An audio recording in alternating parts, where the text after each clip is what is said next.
What's up everybody, welcome to my channel. So for my first video I decided I'd do an unboxing video, because why not, everybody likes unboxing videos, right? But I got to apologize right off the bat for the quality of the video. When I got the camera out I did not check to make sure that the video quality settings were at their highest, so since I can't go back and do another unboxing video, lesson learned, you know. But we're going to go through and pull the lathe out of the box here. I'm going to go through all of the accessories, and I'm not going to show you the cleaning process that I did because, you know, it came with a bunch of red schmoo all over the thing that's put in there for the protection of the lathe and the shipping process. And it was a little bit of a pain to get off, but kind of boring to watch. But yeah, we're going to go through all the little accessories and I'll show you the parts on it, and then at the end I got a few clips of the first chips that I made with the lathe. So yeah, here we go.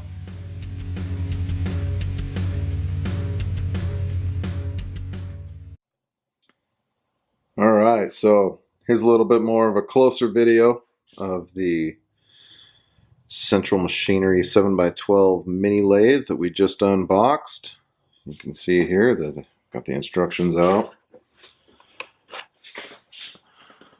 Here are all of the specifications for it: high speed, low speed, motor frequency, all the good stuff. And you can see I've already got this nice is it Accucut? I can't remember the name right now. Anyways, haven't gotten all into those yet. Haven't really opened these yet either. I mean, I opened them up just to look and make sure everything was in there because it's Harbor Freight, but got some high-speed cutting tools that I'll be working on my grinder. So you can see on the lathe, I don't know if you can see it all that well, but it's got a whole lot of this nasty red grease on here that's, I mean, it's meant to protect and all, but there she is. So looking pretty good. So we got all the parts here. We got the chuck cover, we got the tool cover.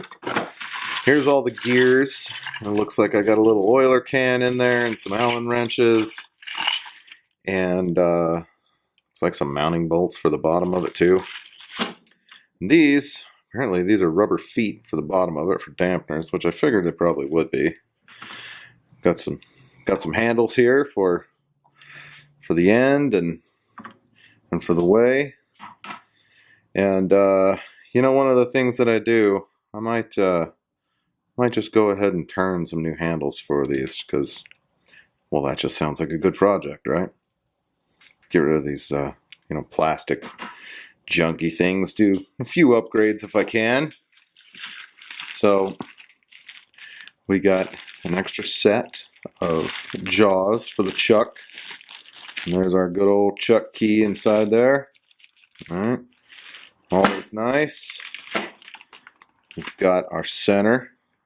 It's a 2-inch mortise in the end. A couple wrenches here. All the goodies, right? All the accessories. We got a gear.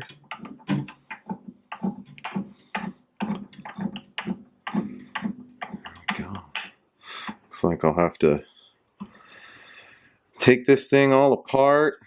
I already loosened this. It was tight from the factory. Yeah. We'll get her all cleaned up. Check some tolerances. Make sure she's all good and tight. Ready to go. We'll have some fun. Alright, so here it is, all put together. What I did after I unboxed it was I basically took everything apart, took everything off, pulled the gear cover off, cleaned up the gears, re-greased the gears, took the whole carriage off, cleaned everything, and oiled everything, adjusted everything so that it's nice and tight. I aligned the stay, greased up all the gears down on the bottom for clean running. Everything seems really tight, really nice. And now I am ready. I believe, to make my first cut.